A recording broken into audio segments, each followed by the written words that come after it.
Hello' আমাৰ ভাই বন্ধুসকল মা বন্ধুসকল আসসালামু আলাইকুম।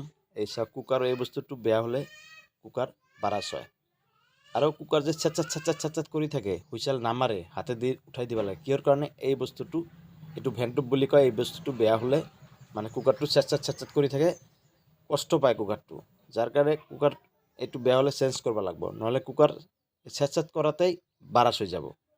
বহুত কুকাৰ এনেকৈ বাৰাচ হৈ আমাৰ মা ভনীৰ বহুত ক্ষতি হয়।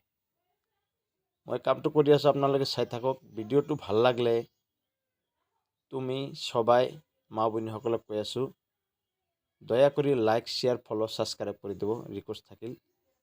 আৰু প্ৰেছাৰ কুকাৰ ৰবাৰটো বেয়া থাকিলে হুইচেল মাৰবা নহয়, তাৰ কাৰণেও বহুত ৰিস্ক হয়। এছাৰ কামটো অকে হৈছে, এইবাৰ টনটনা হ'ল কুকাৰটো, ভাল কৰি হুইচেল মাৰিব। এইখিনি কৈ মই ৰাখিলোঁ আৰু ভিডিঅ'টো দয়া কৰি লাইক শ্বেয়াৰ ফ'ল' ছাবস্ক্ৰাইব কৰি দিব ৰিকুৱেষ্ট থাকিল আমাৰ।